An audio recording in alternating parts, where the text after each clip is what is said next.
Hi viewers. இப்போ தமிழகத்தில் அரசு பள்ளிகளில் ஏற்கனவே சொல்லும்போது ஒரு 10 லட்சத்துலேருந்து 15 லட்சம் வரைக்கும் மாணவர் சேர்க்கை நடந்திருக்குன்னு சொல்லியிருந்தாங்க. எனவே தனியார் பள்ளிகளிலிருந்து விலகி எத்தனை பேர் அரசு பள்ளியில் சேர்ந்தாங்க அப்படிங்கிற ஒரு பயோடேட்டாவும் எல்லா ஸ்கூல் ஹெச்எம் மூலயமா சிஇஓ கேட்டு அதை அனுப்பியிருக்காங்க பள்ளிக்கல்வித்துறைக்கு. அந்த புள்ளி விவரங்களின் அடிப்படையில் தான் இப்போ அமைச்சர் சொன்ன இந்த 5,18,000 பேர் ஏற்கனவே தனியார் பள்ளிகளில் படித்து பின்பு விலகி அரசு பள்ளியை நோக்கி வந்திருக்காங்க. இதில் என்ன ஒரு ப்ராப்ளம் பார்த்திங்கன்னா, எல்லாருமே மோஸ்ட்லி இப்போ 8வதுலேருந்து 9வது வர்றது, இல்லை 7ஆம் வகுப்பு, இல்லை 10க்கு அப்புறம் கூட 11 வந்திருக்காங்க. ஆனால் நிறைய பள்ளிகளில் இப்போ ஆங்கில வழி கல்வி இல்லாதது இன்னும் ஒரு மைனஸாக இருக்குது. ஏன்னா அது இருந்திருந்தால் இன்னும் இந்த 5,18,000ங்கிறது நிச்சயம் இன்னும் ஒரு 2-3 லட்சம் கூடி இருக்க வேண்டிய வாய்ப்பு இருந்தது. ஏன்னா ஆங்கில வழி கல்வி பார்த்திங்கன்னா நகராட்சி மாநகராட்சி பள்ளிகளில் மட்டும்தான் இருக்குது.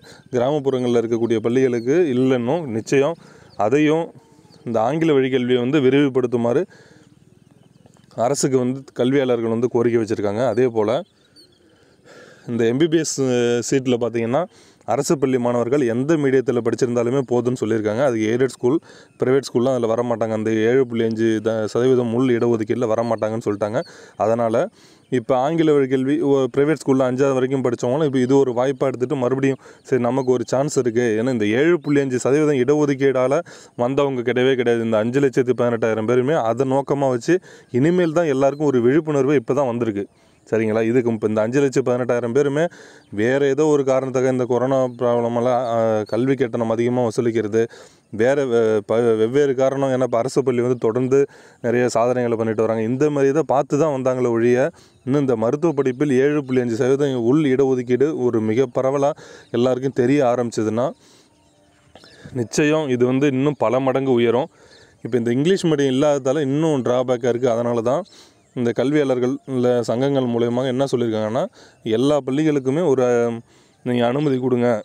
ஏற்கனவே சொல்லியிருந்தாங்க. பட் ஆனால் அதற்கு தனியாக ஆசிரியர்கள் நியமிக்காமல் இதே ஆளுங்களை வச்சு ஒரே கிளாஸில் உட்கார வச்சு எடுத்தால் நீங்களே இப்போ ஆங்கில வழி கல்வியில் எடுத்த உடனே 1000 பேர் சேர முடியாது, இல்லை 100 பேர் சேர முடியாது. எடுத்த உடனே 5 பேர் வருவாங்க. 5 10 10 20 20 50 50 100.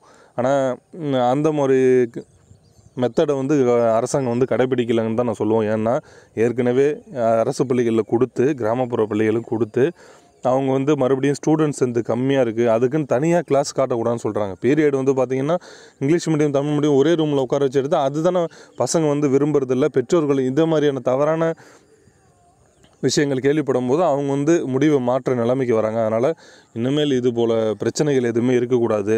5 பேர் சேர்ந்தாலும் அவங்கள தனியாக ஒரு வகுப்பறை வச்சு ஆசிரியரை நீங்கள் கண்டிப்பாக அது பீரியட் அவங்களுக்கும் தனியாக தான் எடுத்தாகணும். இங்கிலீஷ் மீடியம் தமிழ் மீடியம் ஒரே கிளாஸில் லாங்குவேஜ் வேணால் நீங்கள் கம்பைன் பண்ணிக்கலாம். மற்றபடி வேறு கிளாஸ் எதுவும் கம்பைன் பண்ணாலும் அப்புறம் ப்ராப்ளம் நிச்சயம் அதுதான் ஒரு இடிக்குது. இந்த மாதிரி நம்ம ஒவ்வொரு இதுவும் அட்ஜஸ்ட் பண்ண தான் நம்மளுக்கு இன்னும் மைனஸ் ஆகுது. நிச்சயம் அதையும் நீங்கள் சரி பண்ணிடணும். ஆங்கில வழி கல்வியை அங்கே இப்போ நிறைய இடத்துல கிராமப்புறத்தில் போய் படிச்சுட்டு இருப்பாங்க.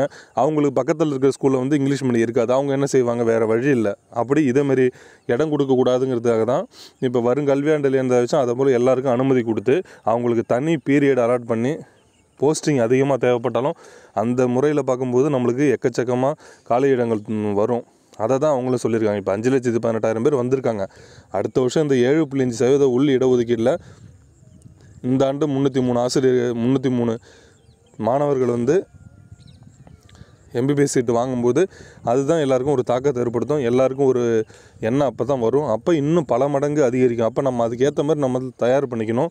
அதுக்கேற்ற போல் நம்ம வசதிகளை செஞ்சு கொடுக்கணும். ஆங்கில வழி தமிழ் வழி அப்படிங்கிறத பிரித்து தனித்தனியாக செப்பரேட்டாக பண்ணால் நிச்சயம் எங்கேயோ போயிடும். அரசாங்க பள்ளிகள்லாம் நிச்சயம் ஆந்திராவிலலாம் போய் எடுத்துக்கிட்டாலும் சரி தான். இல்லை இந்த 2 வழி ஆங்கில வழி கல்வி தமிழ் வழி கல்வி ரெண்டுமே இருந்தாலும் அரசு பள்ளியில் இருந்தால் நிச்சயம் வேலைவாய்ப்பு கிட்டத்தட்ட 50,000-60,000 ஆசிரியர்கள் புதிதாக தேவைப்படும். அதேபோல் வருடமும் இன்க்ரீஸ் ஆகிட்டு தான் போயிட்டுருக்கோம். அப்படிங்கும்போது நம்மளுக்கு எக்கச்சக்க ஆசிரியர்களுக்கும் படித்து வேலை இல்லாத பட்டதாரி ஆசிரியர்களும் முதுகலை ஆசிரியர்களும் இது ஒரு நல்ல வாய்ப்பாக அமையும். சரிங்களா? அதனால் இதை தான் ஏற்படுத்தணுங்கிறது எல்லாருடைய கோரிக்கையாக வச்சுருக்காங்க. நிச்சயம் அரசாங்கமும் இதுக்கேற்ற மாதிரி ஏதோ ஒரு நல்ல முடிவை எடுக்கணும். ஏன்னா இந்த ஒரே கம்பைன் கிளாஸ் வச்சா அது அந்தளவுக்கு ஒரு திருப்திகரமாக இருக்காது. இந்த 5 லட்சம் பேர் புதுசாக வந்திருக்காங்க. அப்போ நிச்சயம் ஆசிரியர் அதிக அளவில் தேவைப்படுவாங்க. என்ன தான் நம்ம சர்ப்ளஸ்ன்னு சொன்னாலும் நிச்சயம் காலி பணியிடங்கள் அதிகமாக வாய்ப்பு இருக்குது. அதே போல் இந்த English medium Tamil medium separate பண்ணாலே நிச்சயம் அது இன்னும் பல மடங்கு நம்மளுக்கு ஒரு ஆசிரியர் எண்ணிக்கை அதிகப்படுத்தும், ஆசிரியர் காலி பணியிடங்கள் எண்ணிக்கை அதிகப்படுத்தும். அதனால் அதை அரசாங்கம் நிச்சயம் அதில் ஒரு நல்ல முடிவு பண்ணி இனிமேல் இப்போ வந்த மாணவர்களும் சரி, இனிமேல் புதிதாக வரக்கூடிய மாணவர்களும் தக்க வைக்கிறதுக்கு ஒரு நல்ல திட்டத்தை நிச்சயம் அமைக்கணும். அதுக்கு 2 மீடியமாக எல்லா பள்ளிகளுக்கும், அரசு பள்ளிகளுக்கு எல்லாத்துக்குமே 2 மீடியம் தொடங்கிறதுக்கு அனுமதி கொடுத்து ஆசிரியர் செப்பரேட் கிளாஸில் வச்சுட்டாலே ஓரளவு நம்மளுக்கு ஒரு 90% எட்டி முடிச்சிடலாம். நிச்சயம் இதெல்லாம் ஃபாலோ பண்ணால் வருங்காலங்களில் ஆசிரியர் எண்ணிக்கை அதிக அளவில் உயர்த்தவும், மாணவர் எண்ணிக்கையும் பல மடங்கு உயரும். அதனால் இதை அரசாங்கம் எங்களுடைய கோரிக்கையை அக்செப்ட் பண்ணிப்பாங்கன்னு நினைக்கிறேன். நிச்சயம் கல்வியாளர்கள் சங்கங்கள் மூலயமா நிறைய பேர் கோரிக்கை வச்சுருக்காங்க. அதே போல் இந்த ஆசிரியர் பணிக்கான வயது வரம்பு 45 அப்படிங்கிறது நிச்சயம் அதுக்கும் இப்போ தொடர்ந்து இந்த டைமில் நேரில் சந்திக்க முடியாத சூழலில் தான் இருக்குது. ஏன்னா வாய்ப்பு கிடைக்க மாட்டேங்குது. நிறைய பேர் முயற்சி எடுத்துகிட்டு இருக்காங்க. அந்த இது தெரிஞ்சவொன்னே நாங்கள் கண்டிப்பாக அந்த நியூஸும் உங்களுக்கு நான் ஷேர் பண்ணுறேன். எல்லாமே தொடர்ந்து உங்களுக்காக ஆசிரியர் சமுதாயத்தாக குரல் கொடுத்துட்டு தான் இருப்பாங்க. சரிங்களா? அதனால் யாரும் கவலைப்பட தேவையில்ல. நிச்சயம் அதே போல் இந்த கிட்டத்தட்ட ஒரு 7 ஆண்டுகளாக பிடி போஸ்டிங் இல்லாத இருக்குது. இப்போ 2019 நடைபெற்ற பிஜிடிஆர்பிக்கு இன்னும் கெமிஸ்ட்ரி, கம்ப்யூட்டர் சயின்ஸ் இது எல்லாமே இருக்குது. எல்லாமே துரிதமாக முடிச்சுட்டு வேக்கன்சி இருந்துச்சுன்னா உடனடியாக தேர்வு வைக்கணும் அப்படிங்கிற மாதிரி எல்லோரும் கோரிக்கை வச்சுருக்காங்க. இது எந்த அளவுக்குள்ள நம்ம கண்டிப்பாக இதை இந்த விஷயத்தை துரிதப்படுத்திட்டு தான் இருக்கோம். கண்டிப்பாக அடுத்த ஒரு நல்ல வீடியோவில் சந்திக்கிறோம். நன்றி.